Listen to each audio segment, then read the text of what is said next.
What's going on, guys? Indy here with Ultimate Tool Reviews, and I've got a new Metabo HPT tool.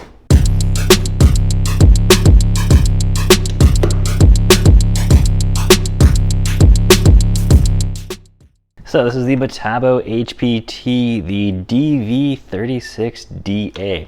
And this is basically their top-end hammer drill, a 36-volt hammer drill, the multi-volt technology, not IP56, surprisingly enough. I kind of expected that, actually, as a lot of their impacts are IP56 rated, but unfortunately this hammer drill is not.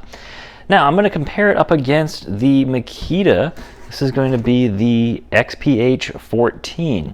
So I know these are not the same voltage of drills. This actually be better put up against the XGT version of the hammer drill, but I don't have one of those. And the reason why I actually bought this is because I was looking for a 36 volt or 40 volt drill, and I want to see what the best deal that I could find from either Metabo or Makita. I ended up finding this on eBay, brand new in the box, and I sent the seller an offer for $61 and it had free shipping. They took it right away, which was pretty cool, and I got this thing in just a couple of days ago. I've been using it around, took it on a job yesterday. It's all been a fantastic drill, and what I like about it is that, one, it's super affordable. You can find these on eBay for $60 to $80 in that range for brand new open box ones. Yeah, they are a little expensive if you buy them, you know, at full retail. They're not available everywhere. It's going to run you around $200 when you get 2 of the multi-volt batteries with them, of course, but you do get that Metabo HPT lifetime warranty. Just Metabo HPT, they don't really carry the best resale value, so that's why you can find these deals just pretty easily. I find a lot of my Metabo HPT deals either on Amazon or eBay. You know, buy them open box, brand new. You can pick up a lot of awesome deals. So if we compare this to the Makita, there is a few downsides, and I do like the drill a lot. One of the biggest ones is going to be the overall size. So check this out. I'll put them exactly back to back here. Right about there. We can see we've got about a ½ inch more on the Metabo. Let me get the exact measurements here between these two drills.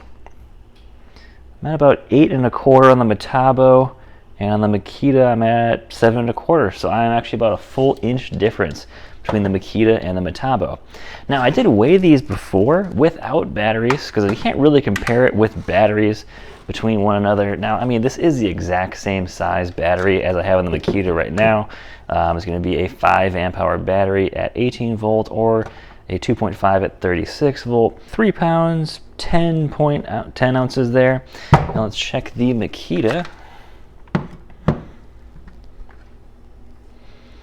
3 pounds, 10.2 ounces. The Makita is going to be slightly lighter, not a huge margin lighter, but just ever so slightly lighter there. Kind of the one annoying thing that I found between these two drills is, take a listen to the Makita. I've got it in speed 2, which is going to be the highest, fastest speed basically it's got. Listen to this Makita. Not too bad, sounds like a regular drill. Now I've got the Metabo in speed 2, which is high, fastest speed it has. Listen to the Metabo HPT.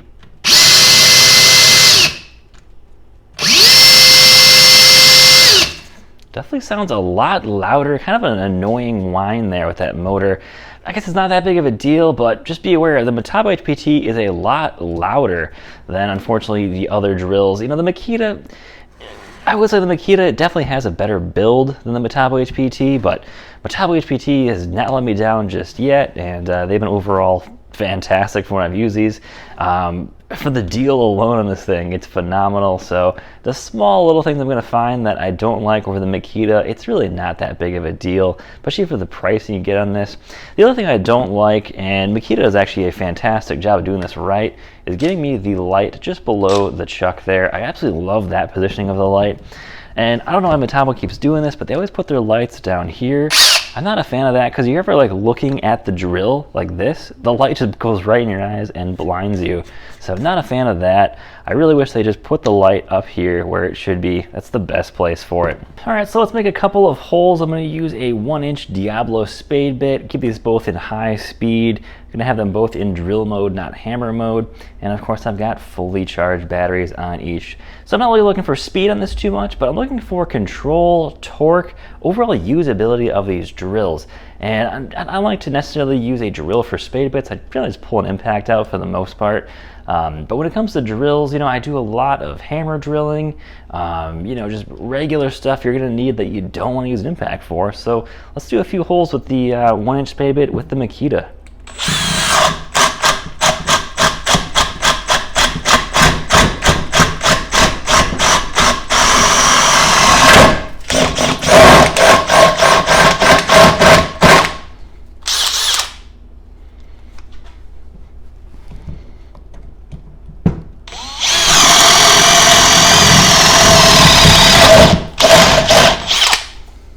Alright, so if you've seen the new Milwaukee M18 Fuel Gen 4, they have this, over torque safety on there. I forget what they call it exactly, where if your drill catches, it won't actually keep pushing the motor so it can, injure your hand or injure something else around you. But that's actually not a new technology. The Metabo HPT has had that for actually quite a while.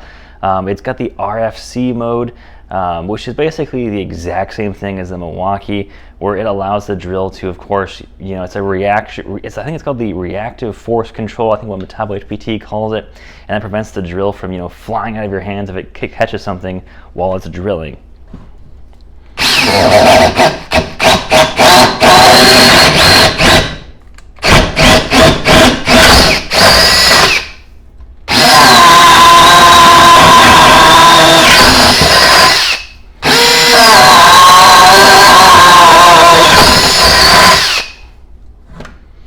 I will say, between the Makita and the Metabo, the Makita does have a higher torque rating, not by much. I think it's like 30 or 40 inch-pounds. It's not a huge difference in torque.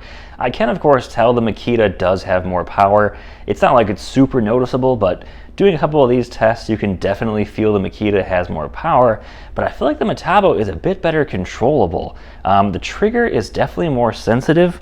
Check this out. If I go on the Makita, we're on the high speed here. Let's see how fast or how slow I can make that move.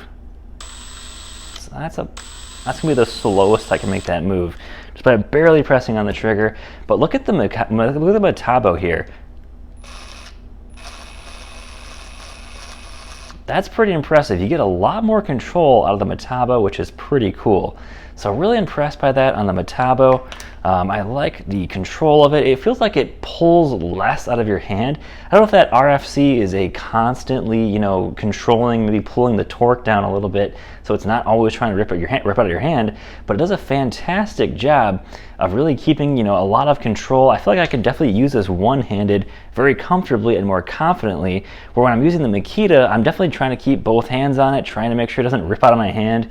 I don't know if that's a good thing or a bad thing, but I do like the Metabo a little bit more than the Makita actually. But there's some cons to the Metabo, that it's louder, a little bit longer. It is really cheap though, so that's the cool thing about it. It's just you can find an awesome deal on this thing pretty much anywhere. So when it comes down to it, how does the Metabo HPT stack up against the Makita?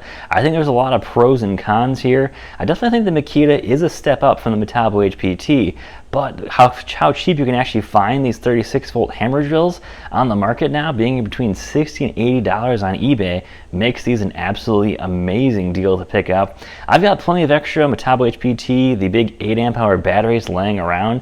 I picked up a bunch of those on that rebate sale, so I was kind of looking for a newer, larger hammer drill to pick up as well. Didn't really want to go XGT just yet, as of course it's still quite expensive, unfortunately, to pick those up. I figured, hey, I could save 40, 50 bucks, use batteries I've already got laying around, and I have an extra hammer drill for doing, some more masonry projects and just stuff around the house where I kind of want more of a beater hammer drill that I can use for mixing concrete, mixing plaster, kind of just doing usual stuff like that I don't need to worry about using a more expensive drill. So I think the Metabo HPT is a fantastic deal. You can definitely find them really, really cheap. If you got extra Metabo batteries laying around, I think it's definitely worth picking one up for what they are. So guys, thanks for watching. Leave a comment below and don't forget to subscribe. Have a great day, guys. Stay safe out there.